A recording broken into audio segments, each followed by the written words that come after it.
Hey guys, what's going on? So, Snoke, the most theorized and speculated villain on the internet since pretty much 2015. Who is he? Where did he come from? Why is he injured? Why haven't we seen him before? Why is the high ground? Wrong video. So in The Last Jedi, we got a very surprising scene where Snoke ended up just like Darth Maul and got cut in half. While the decision was a massive surprise to many of us, including myself, there are reasons as to why Rian did this. Here they are. And after, I'll talk about it with you. When I was working on the character of Kylo, I came to a place where I thought the most interesting thing would be to knock the shaky foundation out from under him at the beginning of this movie. By the end of this film, he's gone from being a wannabe Vader to someone who is standing on his own feet as a complex villain taking the reins. But then the question is, what place would Snoke have at the end of that? That made me realize that the most interesting thing would be to eliminate that dynamic between the Emperor and pupil, so that all bets are off going into the next one. That also led to the possibility of this dramatic turn in the middle, which could also be a really powerful connection point between Kylo and Rey. Okay, so I'm starting to see where Rian went with this. He basically did one of two things, which I'll explain both. Either he was so afraid of people calling it a rehash of Empire Strikes Back, which everyone was on the internet, so he did literally the most absurd things to all the characters that no one would expect, allowing the trailers to say that it's the most shocking Star Wars and most unexpected movie, because he literally just did things that didn't jive with the last 40 years of character development for Luke and the villains in general. Or he did a fan fiction of Return of the Jedi, only this time replaced the Emperor with Snoke and Luke with Kylo. Remember back to episode 6, Luke kept looking towards his lightsaber beside the Emperor's throne. Rian just did a what-if scenario of that scene and had Kylo twist it then ignite it on him.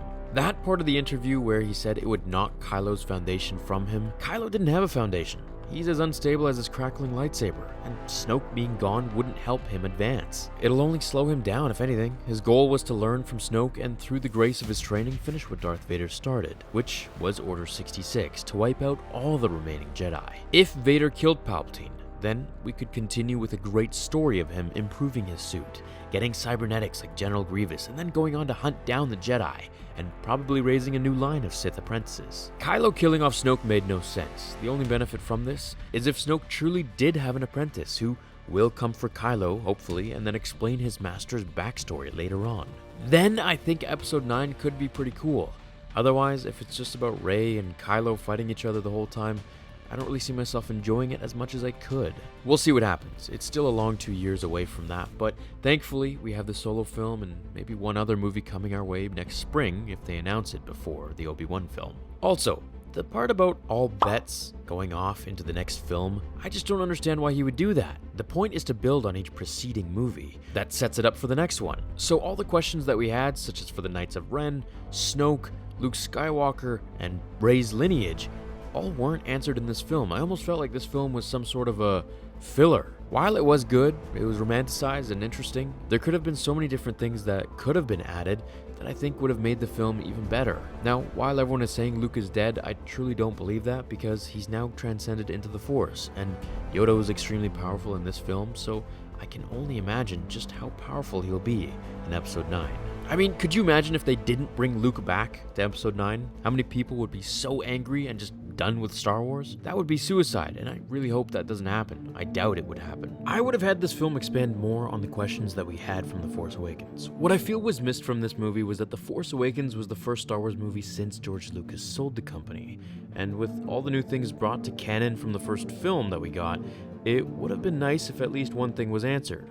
However, it just wasn't. Merely more things to be expanded upon, which makes me want to see an episode 10 as the final Star Wars film, since I just don't see how they can answer everything in one more episode. There isn't a big bad guy, and if that's supposed to be Kylo, then that's a letdown. Now, if there is Snoke's new apprentice, then I can see that being very interesting. I guess everything should be answered in episode 9 then, and hopefully the episode 8 novelization that comes out in March. Here's to a hopeful 2 years that many more questions will be answered for us, and I'm sure they will. So what did you think of Snoke's death? Was it necessary, or are there still things that need to be answered? Thank you for watching today's episode, everyone. If you enjoyed the video, leave a like, and I will see you all in the next episode of Star Wars Theory. Until then, my fellow Jedi and Sith friends, remember, the Force will be with you always.